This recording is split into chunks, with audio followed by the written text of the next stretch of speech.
الحمد لله نحمده ونستعينه ونستغفره ونؤمن به ونتوكل عليه ونعوذ بالله من شرور أنفسنا ومن سيئات أعمالنا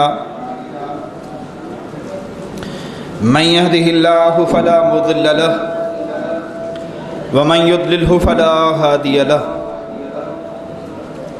أشهد أن لا إله إلا الله وحده لا شريك له وأشهد أن محمدًا عبده ورسوله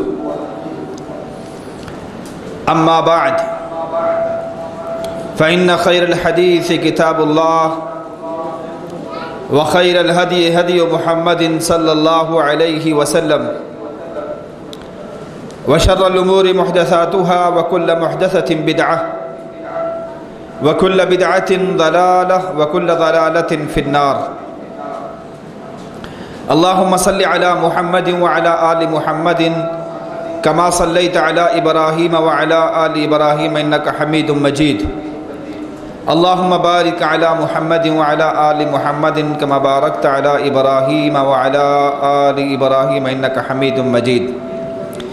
رب اشرح لي صدري ويسر لي أمري واحلل عقدة من لساني يفقهوا قولي.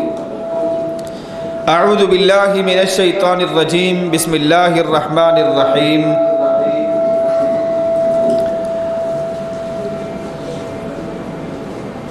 لا إكراه في الدين قد تبين الرشد من الغي فمن يكفر بالطاغوت ويؤمن بالله فقد استمسك بالعروة الوثقى لا انفصام لها والله سميع عليم. احباب ذی وقار، محترم بزرگوں، دوستوں اور بھائیوں، حمد و ثنا اللہ خالق کائنات مالک ارض و سما کی ذات ببرکات کے لیے خاص اور مختص ہے. درود و سلام جناب محمد الرسول اللہ صلی اللہ علیہ وسلم کی ہستی اقدس و مقدس کے لیے خاص اور مختص ہے. حمد و ثنا اور درود و سلام کے بعد مجھے جو موضوع تفویض کیا گیا ہے وہ ایک ایسا موضوع ہے کہ اس میں تو کوئی شک کی گنجائش ہی نہیں کہ اس پر گفتگو کرنے کی بڑی ضرورت ہے اور اس کی بڑی اہمیت ہے. لیکن بہتر تھا کہ اگر یہ موضوع کسی ایسے بزرگ کو تفویض کیا جاتا کہ جو اپنی تربیت و اپنی معاملات میں تربیت کے قابل نہ ہو. میں تو خود اصلاح کا طلبگار ہوں، لیکن الامر فوق الادب. صحیح بات یہ ہے کہ اصلاح معاشرہ میں سب سے بنیادی کردار مسجد کا ہوتا ہے. یہ بالکل ٹھیک چل رہا ہے. آپ تمام احباب اپنی اپنی نشستوں پر تشریف رکھیں. جو احباب باہر ہیں وہ بھی اگر اندر تشریف لائیں، زیادہ گرمی نہیں ہے تو آپ کی عنایت ہوگی. آپ تمام احباب دل جمی کے ساتھ ٹک کر بیٹھیں تاکہ میں جو میسج کنوے کرنا چاہتا ہوں، جو بات آپ تک پہنچانا چاہتا ہوں وہ بطریق احسن پہنچا سکوں. جو احباب باہر بیٹھے ہیں ان کی بھی خدمت میں التماس ہے کہ وہ بھی مسجد کے حال کے اندر ہی تشریف لائیں. حضرات، اس میں کوئی دو رائے کی بات نہیں کہ معاشرے کی اصلاح میں جو سب سے بڑا مرکزی کردار ہوتا ہے وہ مسجد کا ہوتا ہے. مسجد ایک ایسی جگہ ہے جس میں ایسا تعلق جو انسان کا اللہ کے ساتھ لا الہ الا اللہ محمد الرسول اللہ پڑھنے سے بنا ہوا ہے، اس تعلق کو دن میں 5 مرتبہ دوبارہ، ہر روز 1 مرتبہ نہیں 5 مرتبہ اس تعلق کو دوبارہ سے ازسر نو، اس تعلق کی پیچیدگی اور اس تعلق کی نزاکت کا احساس کرتے ہوئے اس تعلق کو مضبوط سے مضبوط تر بنانے کی کوشش کی جاتی ہے۔ آپ احباب بھی جانتے ہیں کہ تعلق بنانا یہ کوئی بڑی بات نہیں ہے۔ ایک بس میں 2 گھنٹے سفر کرنے کے ساتھ بھی تعلق بن جاتا ہے۔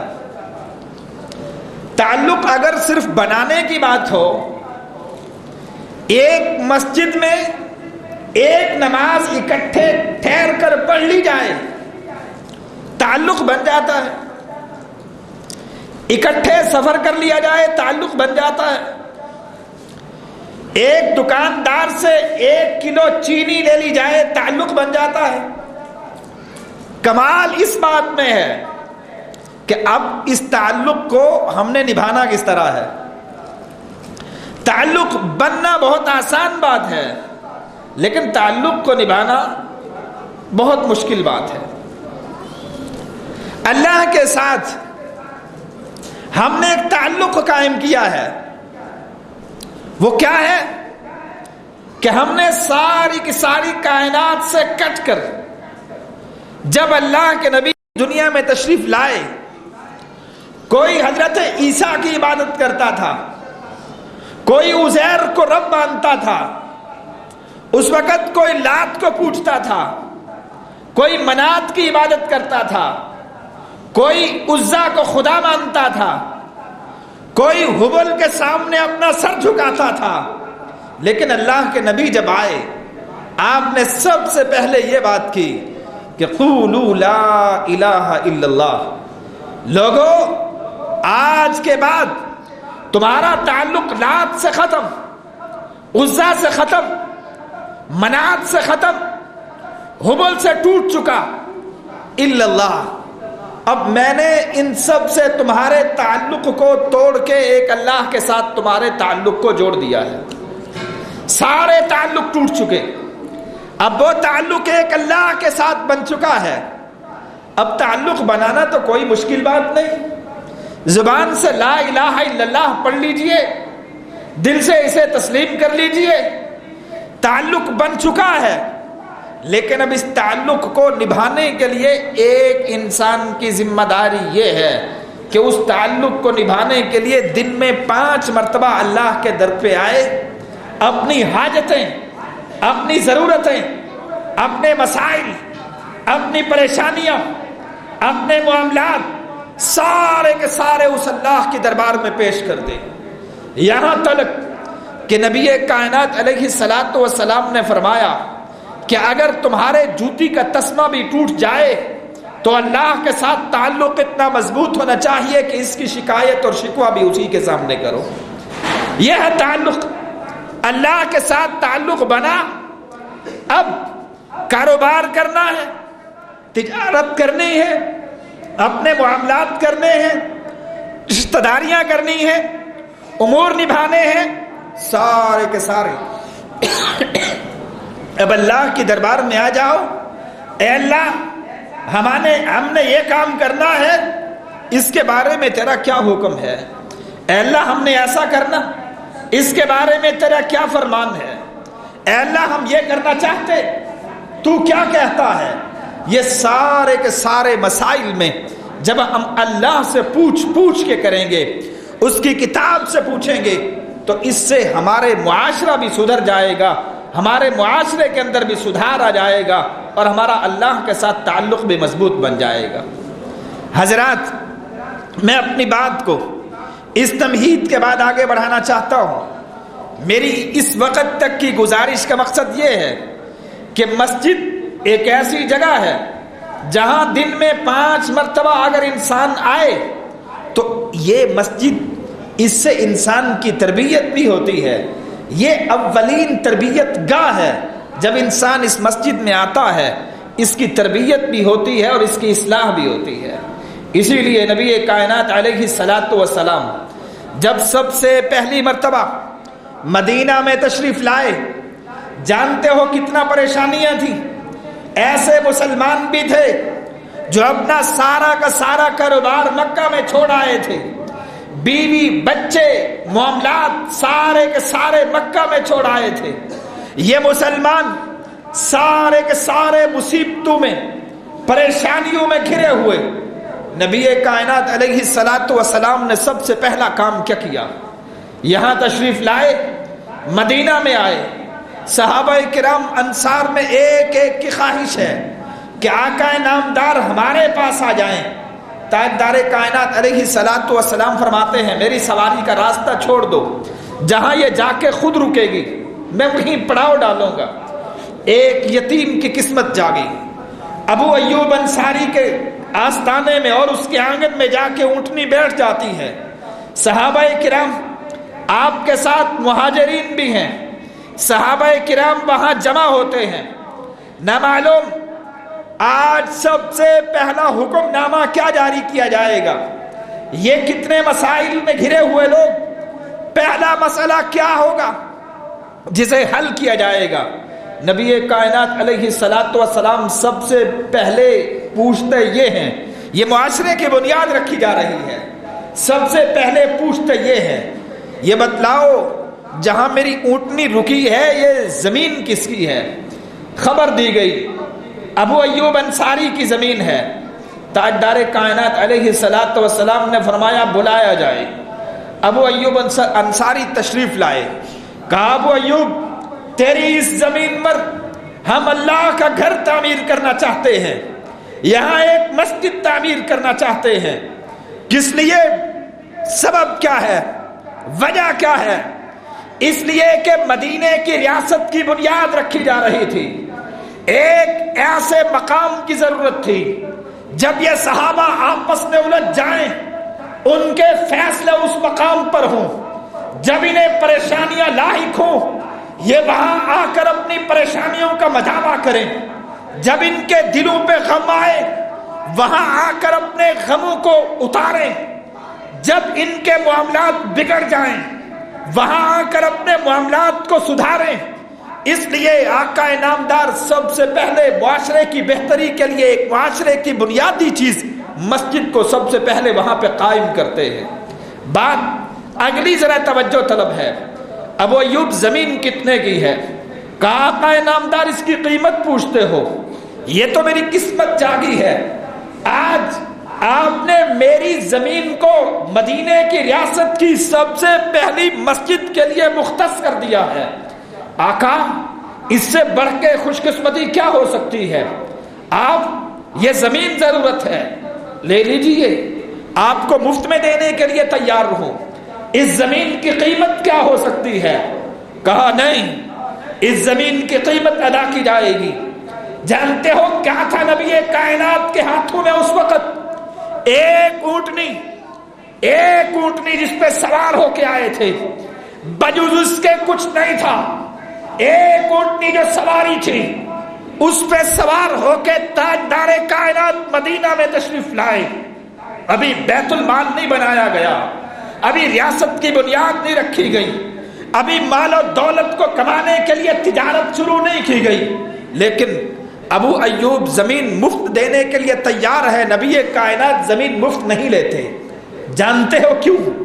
سبب کیا ہے؟ وجہ کیا ہے؟ اس لیے کہ مسجد ایک ایسی جگہ ہے جو کسی فرد واحد کی ملکیت نہیں ہوتی. مسجد ایک ایسی جگہ ہے جو فرد واحد کا معاملہ نہیں ہوتا. اس کی ذمہ داری عامت المسلمین کی ہوتی ہے. وہ نگہبانی کرنا، اس مسجد کو بنانا، اس کی خریداری، اس کی زمین، اس کے معاملات، اس کی آباد کاری ایک فرد کی ذمہ داری نہیں، ایک ایک بندے کی فرد ذمہ داری ہے، ایک ایک مسلمان کی ذمہ داری ہے. کہ اس کی آباد کاری میں، اس کے معاملات میں توجہ بھی رکھے، اس کے معاملات کو اور اس کے مسائل کو اپنے ذاتی مسائل سمجھے۔ یہ نہیں کہ اگر کسی ایک فرد نے یہ ذمہ داری اپنے سر لے لی، ایسے نہیں کہ اگر کوئی ایک فرد یہ کہہ دے کہ مسجد آج سے آئندہ میں اس کی خدمت کروں گا، باقی سارے کے سارے یہ سمجھیں کہ بس اب تو یہ اس کے معاملہ ہو گیا، اب اس کے معاملے میں ہمیں دخل اندازی کی ضرورت نہیں، اس کے معاملے میں ہمیں کوشش کی ضرورت نہیں، اس کے معاملے میں ہمیں درد محسوس کرنے کی ضرورت نہیں۔ نبی کائنات علیہ الصلوۃ والسلام نے فرمایا اذا رأيتم الرجل يقيم المسجد فاشهدوا له بالایمان، لوگوں جب تم کسی ایسے آدمی کو دیکھو کہ وہ مسجد کے معاملات میں، اس کے معاملات میں خیال رکھتا ہے، مسجد کے مسائل کو اپنے مسائل سمجھتا ہے، اپنے گھر کی فکر بعد میں کرتا ہے، اللہ کے گھر کو آباد کرنے کے بارے میں پہلے سوچتا ہے، مسجد کے مسائل کو اپنے مسائل سمجھتا ہے، اس کی ضروریات کو اپنی ضروریات سمجھتا ہے، فَاشْهَدُوا لَهُ بِالْإِيمَانِ، اس کے ایمان کی گواہی دے دو۔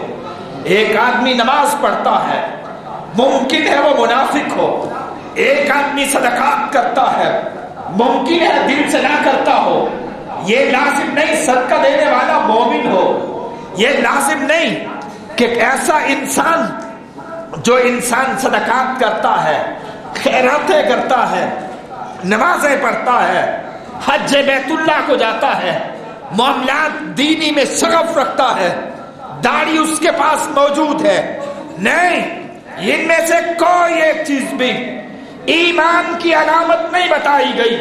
ایمان کی علامت یہ ہے کہ نبی کائنات فرماتے ہیں دیکھو مسجد کا خیال کتنا رکھتا ہے، اس کی آبادی کے معاملے میں کتنا شغف رکھتا ہے۔ حضرات غور رکھا کریں، پروگرام ہے، کوئی تبلیغی پروگرام ہے، ایک بندے کی ذمہ داری کہ اس بندے نے اب اس سارے کے سارے مسائل کو کرنا ہے، علماء کو بلانا بھی اس نے، عوام کو دعوت بھی اس نے دینی، نہیں، آگے بڑھیے، اس کے ساتھ بیٹھیے، پوچھئے، پروگرام کا انتظام کیا گیا ہے، ہمیں کیا خدمت ہمارے ذمہ لگا رہے ہیں، جہاں تک آپ کی آواز ہے وہاں تک پہنچیے، دعوت دیجئے، ایک ایک بندے تک اس کے دروازے کو کھٹکھٹائیے، نماز کے لیے ایک ایک دروازے تک جائیے، ایک ایک بندے کو بات کیجئے، ایک ایک بندے کو مسجد کی آبادی کے لیے دعوت دینا ہم سب کی من حیث القوم ذمہ داری ہے۔ حضرات میں اب اپنے اصل موضوع کی طرف آنا چاہتا ہوں کہ اصلاح معاشرہ اس مسجد کے ساتھ اس سے کتنا قریبی تعلق ہے۔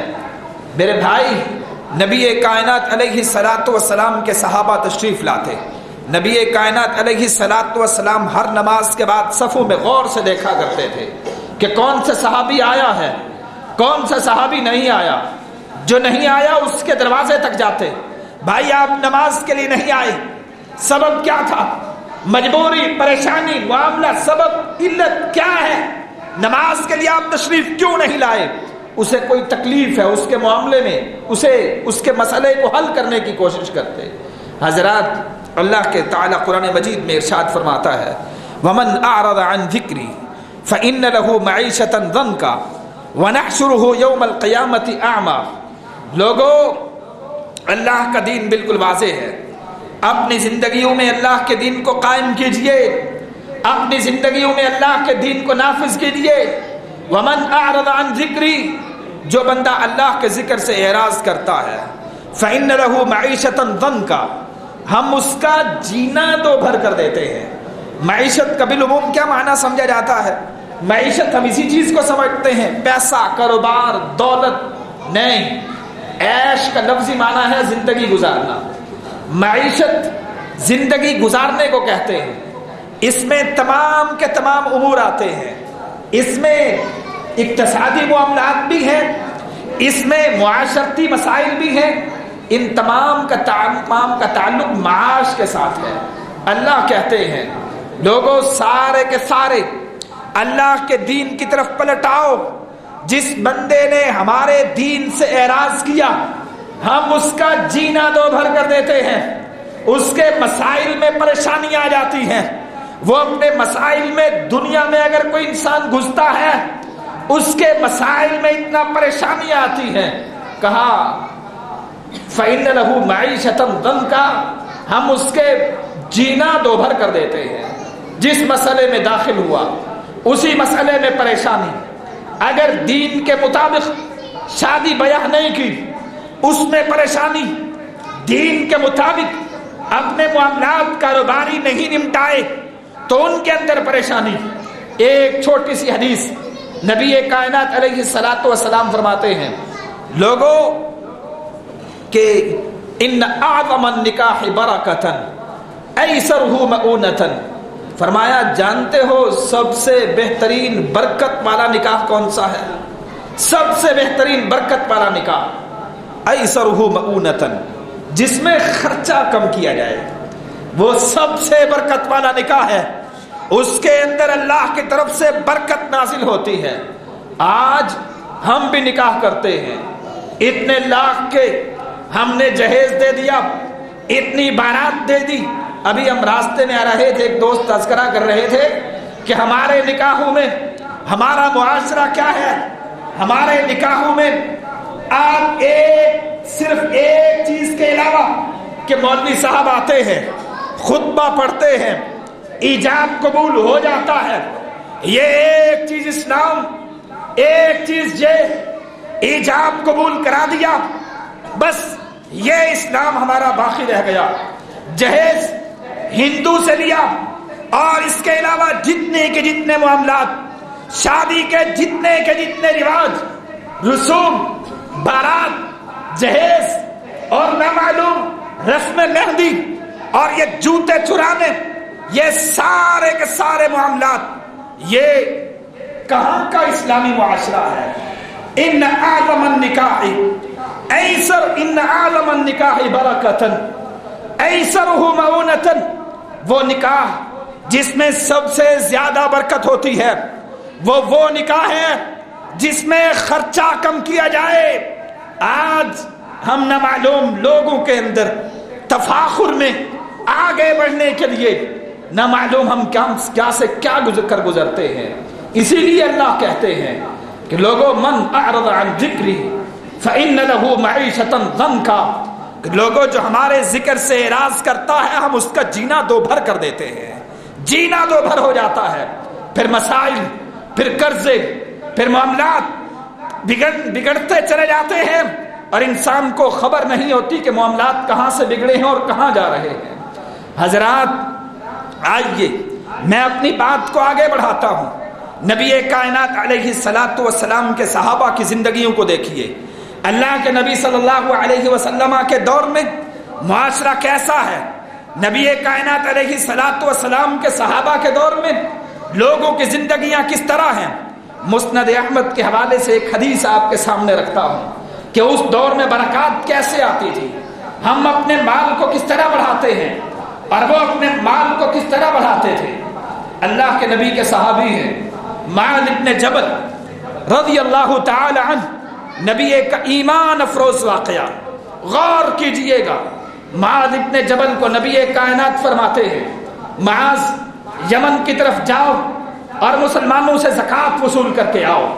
معاذ بن جبل یمن میں پہنچے، لوگوں سے زکوٰۃ وصول کی، زکوٰۃ وصول کرنے کے بعد آخر میں کسی نے بتایا کہ فلاں دور دراز بستی میں ایک مسلمان رہتا ہے، وہاں بھی جاؤ، شاید اس کے پاس بھی کچھ زکوٰۃ ہو، اس سے بھی کچھ زکوٰۃ لے لو۔ یہ معاذ بن جبل وہاں پہنچتے ہیں، دیکھا، دروازے کو کھٹکھٹایا، کون؟ کہا انا رسول اللہ، نبی کائنات کا قاصد آیا ہو۔ کہا کس مقصد سے آئے ہو، سبب کیا، کس لیے آئے ہو؟ مرحبا برسول اللہ، خوش آمدید، جی آیا نو، سر بسم اللہ، اہلا وسہلا مرحبا، تشریف لائیے۔ معاذ بن جبل نے آنے کا سبب بیان کیا، نبی کائنات کا قاصد ہوں، زکوٰۃ کو وصول کرنے کے لیے آیا ہوں۔ یہ اپنے مال کے دروازے کو کھول دیتا ہے، کہا جاؤ دیکھو یہ میرے جانور ہیں، زکات میری جتنا بنتی ہے دینے کے لیے تیار ہوں. یہ اندر تشریف لے جاتے ہیں، ان کے مال کو شمار کرتے ہیں. ایک بنت مخاض نکال کے آئے، ایک بنت مخاض، 1 سال کی اونٹنی، 1 سال کی اونٹنی نکال کے آئے. 1 سال کی اونٹنی 25 اونٹوں پر زکات بنتی ہے. 1 سال کی اونٹنی نکال کے آئے، کہا تمہاری یہ زکات بنتی ہے، یہ تمہیں زکات میں دینا ہوگی. یہ صحابی رسول کھڑا ہوا، کہا وہ زکات میں لے کے آئے ہو، اسے جانوروں کے باڑے سے باہر نکال کے آئے ہو. التی لا توکل ولا ترکب، نہ اس کا گوشت کھانے کے قابل، نہ یہ سواری کے قابل. یمن سے لے کے جاؤ گے مدینہ تلک اور جا کے میری طرف سے نبی کائنات کو پیش کرو گے. یہ چھوٹی سی اونٹنی جس کا نہ گوشت کھانے کے قابل نہ جو سواری کے قابل، خود اندر اپنے باڑے کے جاتا ہے، جا کے ایک ہکا نکال کے آتا ہے. تنو من تناور پورا جوان مضبوط اونٹ. کہا اگر نبی کائنات کی خدمت میں لے کے جانا ہے، بنت مخاض کو چھوڑو، یہ ہکا لے کے جاؤ. اللہ اکبر. معاذ ابن جبل کہتے ہیں نہینا عن الظلم، اللہ کے نبی نے ہمیں ظلم سے منع کیا. ہم ہکا نہیں لے سکتے، ہم بنت مخاض ہی لیں گے. ہکا میں نہیں لے سکتا، بنت مخاض میں لینے کے لیے آیا ہوں. زکات تیری بنت مخاض بنتی ہے، میں ہکا ظلم کر کے نہیں لے سکتا. کہا تمہیں ہکا لینا پڑے گا. یہ اپنی بات پہ اڑ گئے، وہ اپنی بات پہ اڑ گئے. فیصلہ یہ ہوا کہ تم اپنی بنت مخاض کو لو، میں اپنے ہکے کو پکڑتا ہوں. تم اپنی اونٹنی کو اٹھاؤ، میں اپنے ہکے کو لے کے چلتا ہوں. مدینہ میں چلتے ہیں نبی کائنات کی خدمت میں، ان سے پوچھتے ہیں. مدینہ میں آئے، آقا نامدار کی خدمت میں حاضر ہوئے، اپنے اپنے موقف کو بیان کیا. زکات 1 سال کی مادہ اونٹنی بنتی تھی، یہ نر تنو من تناور جوان اونٹ دینا چاہتا ہے. بظاہر یہ ظلم ہے، میں نے نہیں لیا.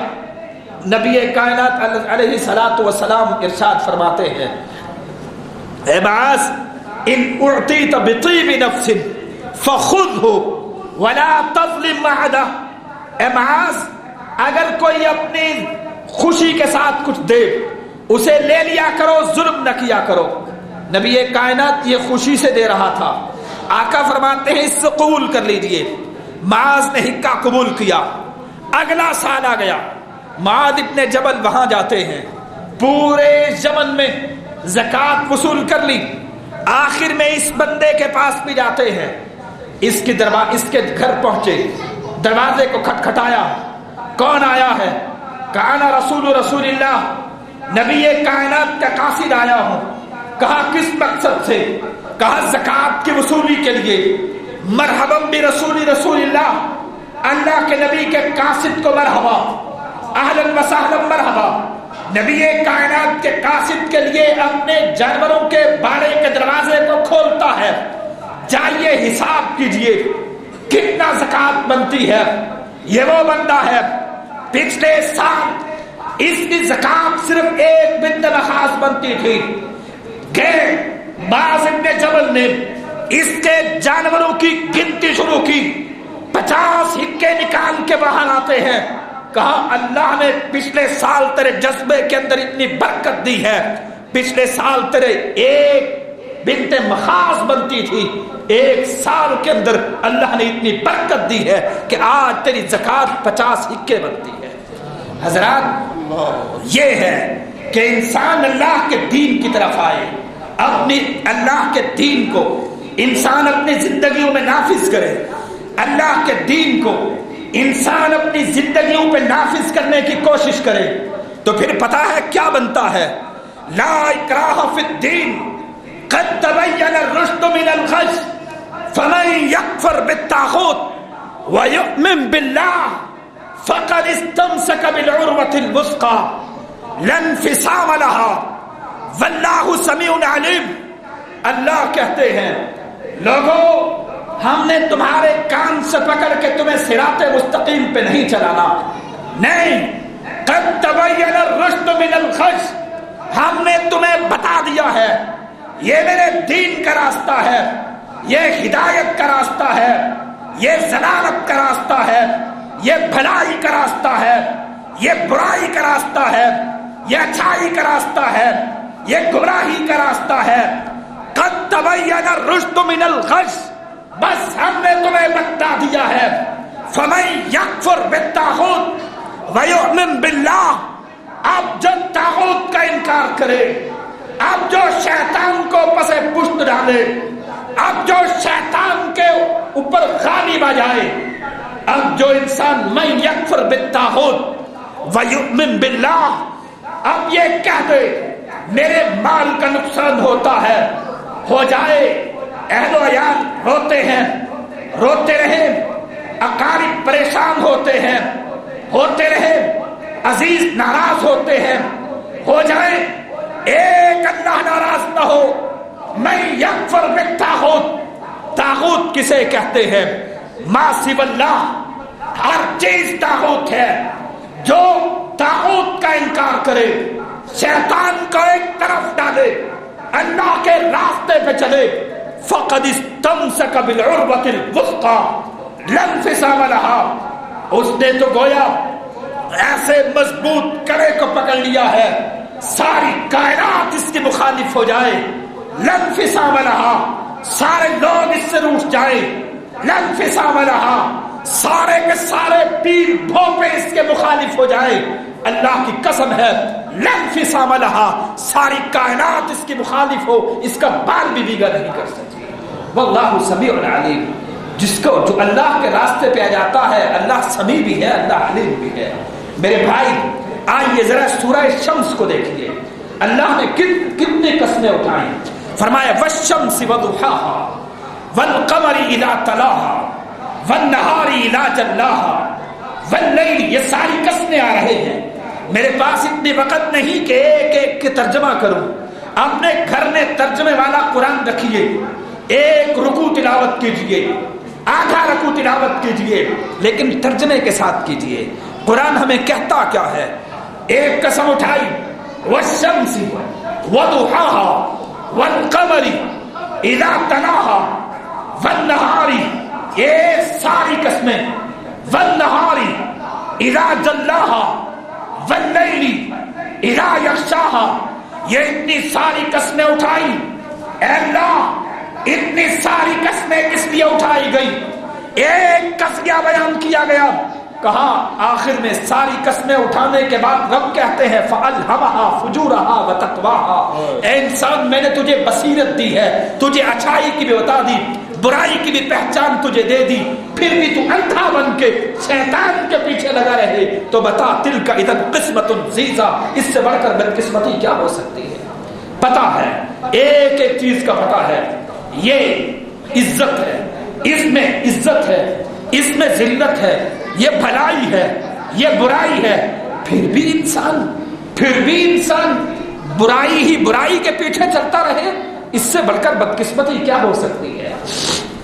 کہیں اللہ اپنی اسی احسان کا تذکرہ یوں کرتے ہیں، فرمایا وَهَدَيْنَاهُ النَّجْدَيْنِ، اے انسان ہم نے تجھے دونوں راستے بتا دیے ہیں، ہم نے تجھے دونوں راستے بتا دیے ہیں، اب تیری مرضی ہے تو جس بھی راستے کا انتخاب کرے، تیری مرضی ہے، تو اپنی عزتوں کا رکھوالا بننا چاہے، اپنی عزتوں کو داؤ پہ لگانا چاہے، اب تیری مرضی ہے، اپنی عزتوں کا خود ہی بیوپاری بن جائے، اپنی عزتوں میں اضافے کا باعث بنے۔